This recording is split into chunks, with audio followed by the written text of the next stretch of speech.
గౌరవనీయులు మీ అభిమాన నాయకుడు పెద్దలు మాజీ శాసనసభ్యులు అంజయ్ యాదవ్ గారు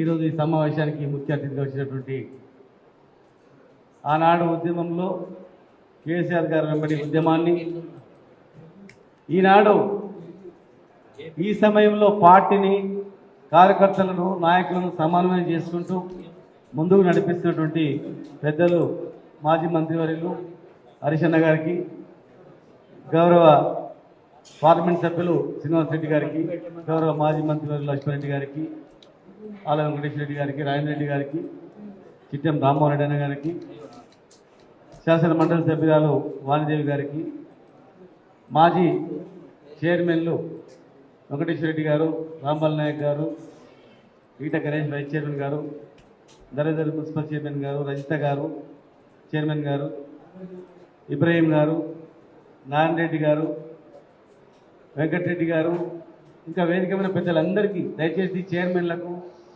కౌన్సిలర్స్కు, ఎంపీటీసీలు, సర్పంచులు, జెడ్పీటీసీలు, ఎంపీపీలు, ముఖ్య కార్యకర్తలకు, పాత్రికేయ సోదరులకు అందరికీ కూడా పేరు పేరు నమస్కారం.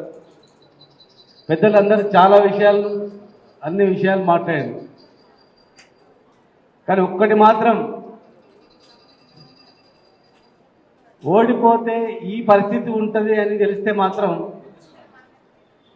కడప కడప మొక్కినా సరే గెలిపించుకుంటారు.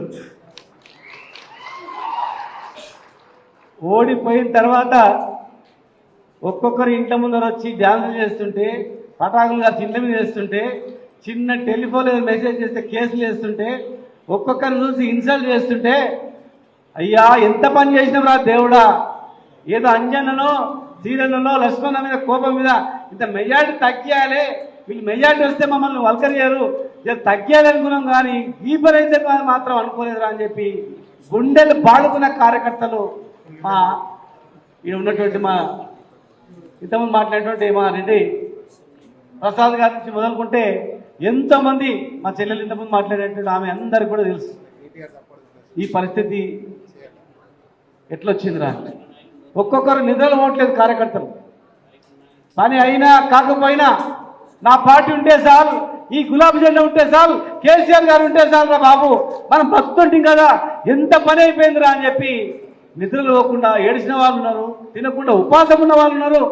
ఈ రోజు కూడా ఎప్పుడు వస్తుందా ఎలక్షన్, ఎప్పుడు వస్తుంది ఎలక్షన్, మళ్ళీ ఎప్పుడు పని చేయాలరా, ఉపవాసం ఉండి పని చేయాలా, గెలిపించుకోవాలనేటువంటి కసి ఉన్నది కూడా తెలుసు. కారణాలు ఏవైనా కానీ అందరం కారణమే, మీరు చెప్పిన దానిలో ఏది కూడా తప్పులేదు, మేమందరం కూడా ఎక్కిపోయిస్తాము. కానీ దానిలో కొన్ని అర్థాలు ఉన్నాయి. ముఖ్యమంత్రి గారు అందరినీ తెలంగాణ బిడ్డలే కదా, తెలంగాణ ప్రజల గురించి కొట్లాడినా, తెలంగాణ తెచ్చుకున్నా, అందరినీ బాగు చేద్దాం, ఇలా ఆ పార్టీలో ఉన్నా రేపు మళ్ళీ వస్తుంది మన దగ్గరికి, వాని గురించి బుక్క పువ్వు పెడదాం, వాని కూడా రైతు బంధు ఇద్దాం, ఆయన కూడా సీఎం రిలీఫ్ ఫండ్ ఇద్దాం, వాళ్ళు కూడా పెన్షన్ ఇద్దాం. ఎందుకంటే ఊరికి 50 పెన్షన్లు ఇస్తే వాళ్ళ కార్యకర్తల పేరు రాసుకునేది. కానీ ఇలా ఊళ్ళో ఎంతమంది ఉంటే అంతమందికి ఎలిజిబుల్ వాళ్ళకి ఏమని చెప్పినాం. కానీ అక్కడనే పొరపాటు అయింది.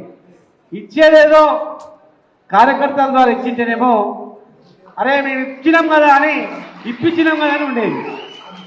నీ ఊర్లలోకి పోయేవారికి ఏమైందంటే, నువ్వేం చేసినావా, నువ్వు ఇవన్నీ ఇచ్చినావు, నువ్వేడు ఇచ్చినావు, ఆన్లైన్లో వచ్చింది అనే సమాధానం అనిపిస్తూ ఉంది.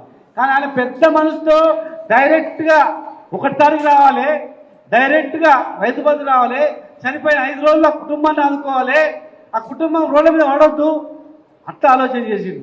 కానీ మీరన్నా గట్టిగా అంత జరిగిపోయినాక ఇలా చెప్తున్నారు. మొత్తం అయిపోయిన తర్వాత ఈ స్కీమ్ వద్దు, ఆ స్కీమ్ వద్దు అని కొంతమంది వచ్చి గట్టిగా మాకన్నా చెప్పింటే మేమన్నా సార్ కాలు మొక్కేలా సరే సార్ కార్యకర్తలు ఇట్లా ఉంది అని, అన్యానికి భయపడి ఏమనకపోతుంది, మమ్మల్ని భయపడి ఏమనకపోతుంది, ఎందుకు వచ్చిందిరా బాయ్ ఈ మాట అంటే ఏమనుకుంటున్నావు, ఆ మాట అంటే ఏమనుకుంటున్నావు అని మీరు మౌనంగా ఉంటుంది, మేము మౌనంగా ఉంటుంది. లేకపోతే హరిశరణం మేము పోయి, లక్షణం మేము పోయి, సార్ ఇవి డైరెక్ట్ ఇవ్వచ్చు, ఈ స్కీమ్ వద్దు, లేకపోతే ఈ స్కీమ్ వద్దు సార్ అంటుంటుంది. ఏ స్కీమ్ వచ్చినా మీరు చేయకూడదు, ఏ స్కీమ్ వచ్చినా ఎట్లుందంటే బ్రహ్మాండంగా ఉందండి.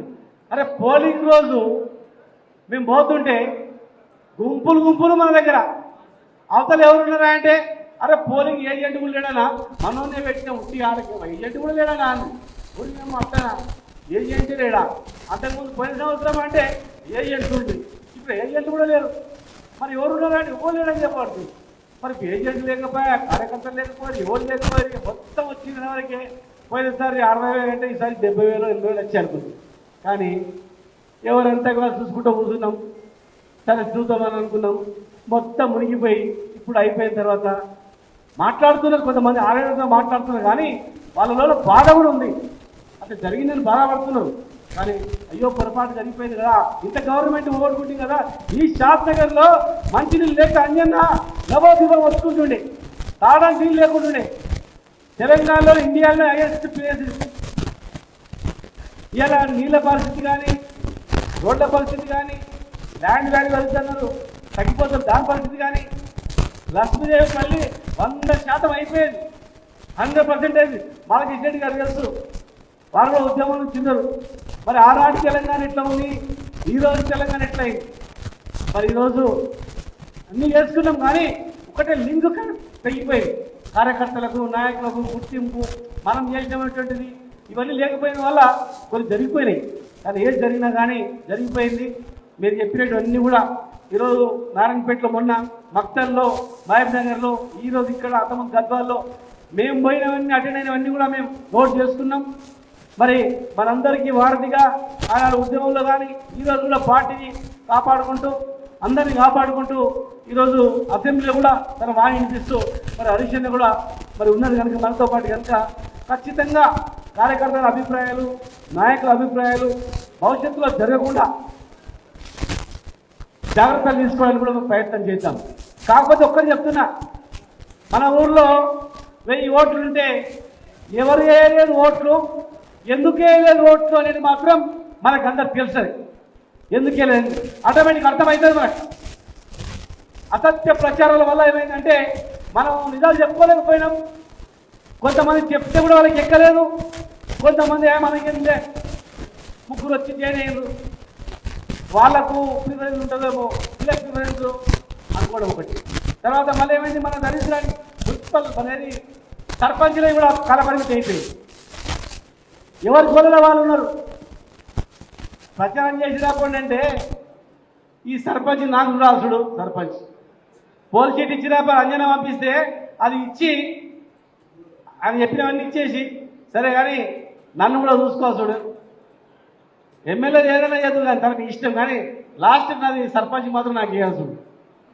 అటువంటి కార్యక్రమం కొంత ఇక కొన్ని పనులు కాలేక అందరూ చేంజ్ కావడం వల్ల మీలోనే మనకు అపోహలు కలగడం, మనలో మన అపోహలు కలిగి నాకు ఉంటుందో ఉండదో, కొత్త ఆయన ప్రిఫరెన్స్ ఉండేటట్లుందని ఒకరి కొత్తలో ఒకరు సమన్వయం చేయలేకపోగా ఇలా మన మంచి ప్రభుత్వాన్ని మనం చేతులారా అన్ని చేసి ఉట్టి అబద్ధం మాటలతో మనం పోగొట్టుకున్నాం. మరి ఇలా అన్నీ అయినాయా? రైతు బంధు వచ్చిందా? ఇలా భూములు ఉన్న వాళ్ళు రైతు బంధు పడ్డ వాళ్ళు చేతులు లేపారు. 5 ఎకరాల తర్వాత ఉన్నాను వచ్చినాయి అందరికీ వచ్చినాయా? మరి పెళ్లి కాగానే పెళ్లి ఇప్పుడు చేసుకోకండి, డిసెంబర్ వేసుకోండి, తులం బంగారం వస్తున్నారు, వచ్చినాయా? వచ్చిందా? దాని లెక్కలు అవసరమావే? కళ్యాణ లక్ష్మికి తులం బంగారం ఎంతలో లెక్కేసి 60,000 అనుకో, 60,000 చెక్కు 1,60,000 చెక్ ఇస్తే అయిపోయి బంగారం కొనుక్కుంటాం అంతే. బంగారమే కొనియాల్సిన అవసరం లేదు. షాద్ నగర్ జ్యువెలరీ షాప్లో పోయి ఆ గంజిలో పోయి 60,000 ఎంతుందో తులం బంగారం 60,000 పెట్టేస్తే కొనుక్కుంటాం అంతే. మరి రైతులకు ఎవరు చేసింది దేశంలో? మనం చేసినంత బాగుపడ్డరా? భూములు ఉన్న వాళ్ళందరూ పెద్ద రైతులందరికీ ఇలా కోట్లలో పడిగెత్తిండ్రా? మరి ఎలా ఒక ప్లాట్ అమ్మదామంటే కొనే నాతులు లేడు, నీళ్ళు వస్తావో తెలియవు, సచ్చిన రైతు ఎక్కడ పోయిడో తెలియదు, చూస్తే అయితే సీఎం రిలీఫ్ ఫండ్ ఎక్కడ వల్ల తెలియదు. మరి ఇలా పరిస్థితి ఆలోచన చేసుకోండి. కనుక మనం ఇన్ ఫ్యూచర్లో తప్పులు జరగకుండా చూద్దాం, చేసుకుందాం. తెలంగాణ తెచ్చిన పార్టీని, తెలంగాణ తెచ్చిన వాళ్ళకే దీని మీద ప్రేమ ఉంటుంది. తెలంగాణ కావాలని కొట్లాడిన వాళ్ళకే ఈ రాష్ట్రం మీద అభిమానం ఉంటుంది. కేసీఆర్ గారికి ఉన్నంత అభిమానం, కేసీఆర్ గారికి ఉన్నంత కసి ఎవరు కూడా ఉండదు. కనుక దయచేసి మరి రేపు పార్లమెంట్ ఎలక్షన్స్ కూడా ఉన్నాయి కనుక పార్లమెంట్ ఎలక్షన్స్లో కూడా మనం గట్టిగా కొట్లాడి మన ఓట్లు మనం వేయించుకున్నట్లయితే పార్టీ ఎవరు నిర్ణయిస్తుందో మరి దాని నిర్ణయం ప్రకారం మన నిర్ణయం ప్రకారం మనం అందరం గట్టిగా ఉంటే కనీసం మనకు గౌరవం ఉంటుంది. ఇలా మీరు మొన్న అనుకున్నారు ఎమ్మెల్యేగా కదా పోతే ఓన్లీ అనుకున్నారు. ఆ బూత్లో సపోజ్ కాంగ్రెస్కు ఓట్లు వచ్చింటాయి, ఇంకో బూత్లో బీజేపీకి వచ్చింటాయి. రేపు నువ్వు ఎంపీటీసీ నిలబడాలి కదా, సర్పంచ్ నిలబడాలి కదా, జెడ్పీటీసీ నిలబడాలి కదా.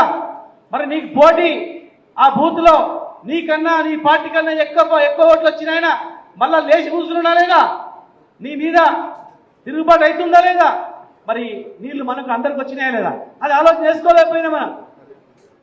గవర్నమెంట్ పోతే అనుకోలే, ఈ పరిస్థితి అనుకోకుండా ఎవరంతా కావాలి నిర్లక్ష్యంలో జరిగిపోయి మన పార్టీ ఉద్యమ పార్టీ కనుక కేసీఆర్ గారు నాయకత్వంలో హరీష్ అన్న, మేము లక్ష్మీరెడ్డి గారి వేదికలో చాలామంది అందరం కూడా కమిట్మెంట్తో ఉంటాం.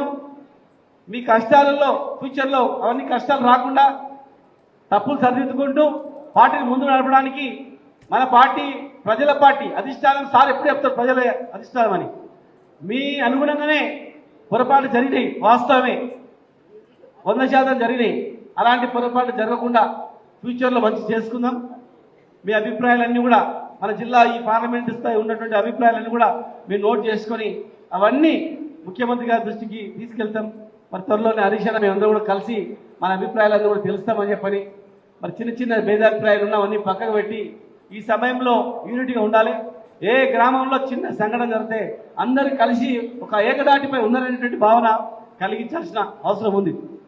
అందుకే మేమందరం కూడా ఈ పార్లమెంట్లో ఎక్కడ మీటింగ్ అయినా అందరం కూడా అటెండ్ అవుతా ఉన్నాం. వాళ్ళ కష్టాల్లో బాధల్లో సరే అప్పుడు చేయలేకపోయినా ఇప్పుడు మనం వాళ్ళకి ధైర్యాన్ని ఇద్దామని చెప్పి ముందుకు వెళ్తా ఉన్నాం. కనుక దయచేసి పార్లమెంట్ ఎలక్షన్లో కనీసం మనం ఇప్పటికన్నా కొంత మెజార్టీ మంది తెచ్చుకున్నట్లయితే ఈ ట్రయాంగిల్ పోటీలో మనం ఎంపీగా గెలవడానికి అవకాశం ఉంటుంది. కనుక మరి మళ్ళొకసారి మీరందరూ అదే స్ఫూర్తితో ముందుకు నడవాలని చెప్పని, ఇక ఒకరి మీద ఒకరు విమర్శలు ఎందుకు బంద్ చేసుకోవాలి. మనం ఇది పార్లమెంట్ నియోజకవర్గ స్థాయి అయిపోయింది. రేపు మండల స్థాయిలో అన్యాయం పెట్టినా, గ్రామ స్థాయిలో పెట్టినా మళ్ళీ ఇట్లా చేస్తున్నామనా అట్లా చేస్తున్నామనా అని మాట్లాడుకుంటే మనది మనమే పల్స్ అయిపోతుంది. అందరూ అర్థమైపోయింది. కార్యకర్త తప్పేందో, నాయకులు తప్పేందో, ప్రజాప్రతినిధులు ఏందో అందరికీ ఉన్నాయి దానిలో. అవన్నీ సరిదిద్దుకొని మనం ముందుకు పోదాం.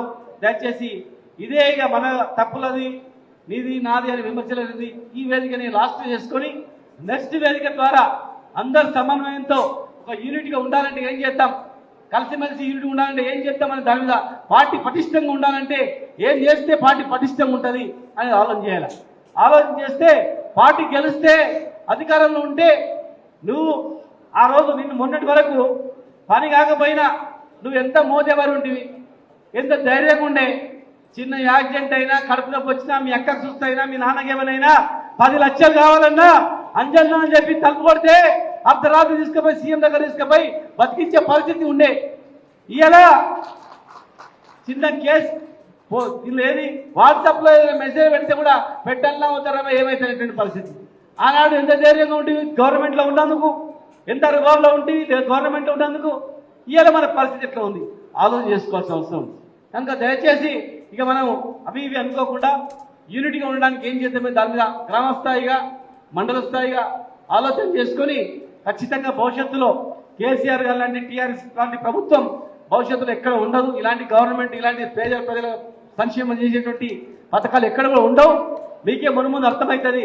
అప్పటి తెలంగాణ ఇప్పటి తెలంగాణ ప్రభుత్వం తెలంగాణ రాకముందు ఎట్లా ఉండే అనేటివి 3 భాగాలుగా విభజించుకొని చూసుకునే పరిస్థితి కూడా వస్తుంది. కనుక దయచేసి మీరందరూ ఒకరికొరు సమన్వయంతో ముందుకు నడవాలని చెప్పని మీ అందరు కూడా రిక్వెస్ట్ చేస్తూ జై తెలంగాణ, జై తెలంగాణ.